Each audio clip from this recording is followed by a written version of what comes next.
This is a U-News special report, coming to you via podcast from Winter Park, Florida. Your U-News team has been diligently investigating the latest in social and technological evolutions of the film industry. To find out more, stay tuned as U-News team presents The Next Big Thing.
Hi, and welcome to the Channel 5 News Report on the Hour.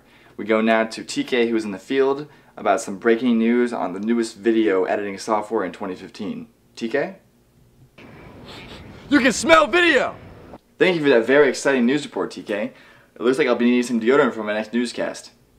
On to you, John. You can smell video.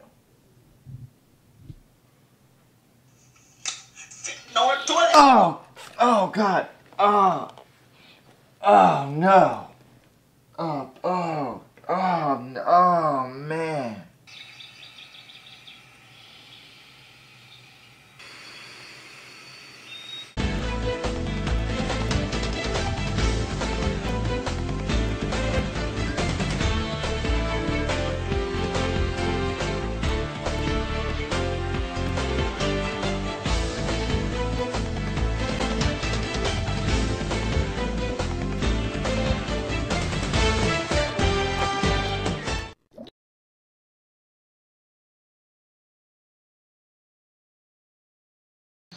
The Sony f/65 is what I think is going to be the next big camera in the film industry in the near future.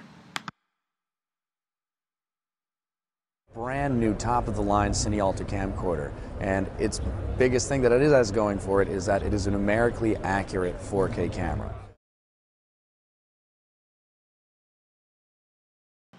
The new sensor that Sony has developed is what makes the f/65 achieve 4K resolution.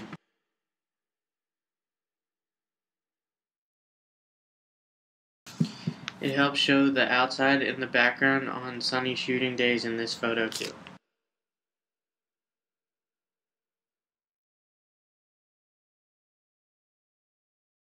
An SR memory card right here. This is a 1 terabyte storage, and it has the equivalent of RAID 5 safe data protection on it, and a 5 gigabit sustained throughput for transfer of data. So that's how you're going to be recording your material on set. In regards to the other products that are out there that claim to have 4K resolution, Sony with the F65 is not seeing this, is not comparing our camera to others in the digital cinema world. We think that based on how much resolution we have Is Michael Kelly, and this is my podcast for CSI's The Next Big Thing. I have chosen to do motion capture, or more commonly known as mocap technology. Mocap technology originated around the 70s, where it was primarily used in creating video games and animated programs. Although back then it was very expensive, with very few companies using it, and when they did, it was to very small extents.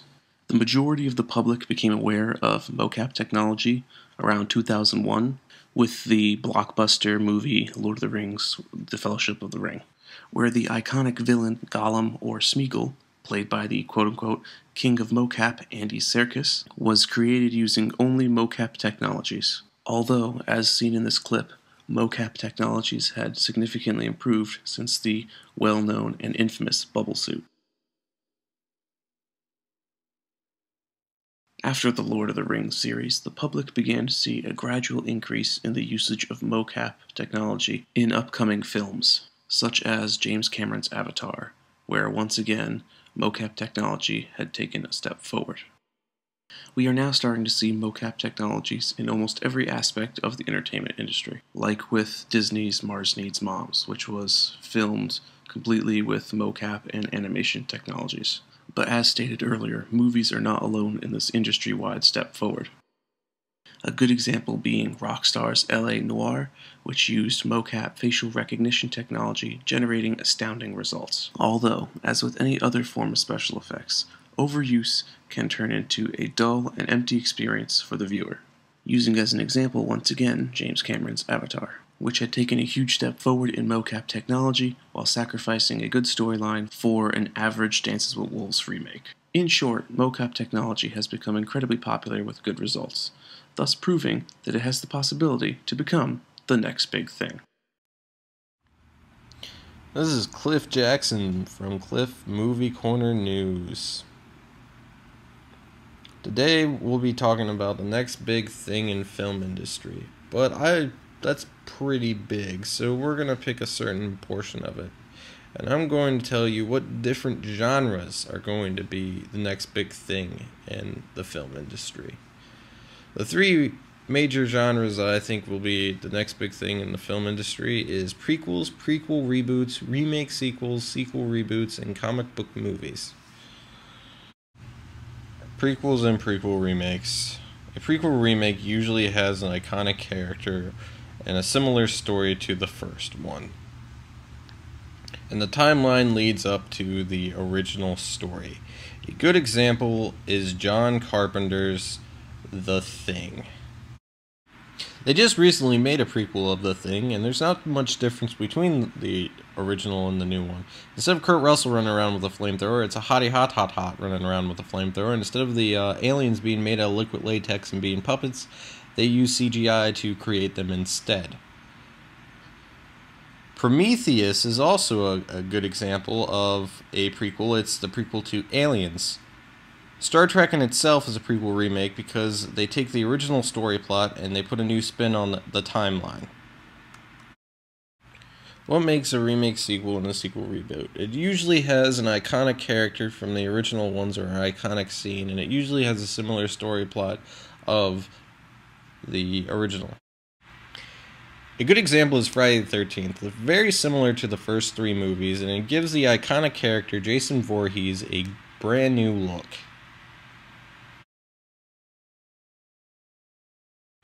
Another good example is movie Predators. It uses an iconic scene from Predators 1 where the main character has to hide his body heat in mud. Comic book movies. That's pretty self-explanatory. It's a movie based off a comic. A good example of this is Dark Knight Rises, coming out very soon. Another good movie coming out soon is The Amazing Spider-Man and the Avengers.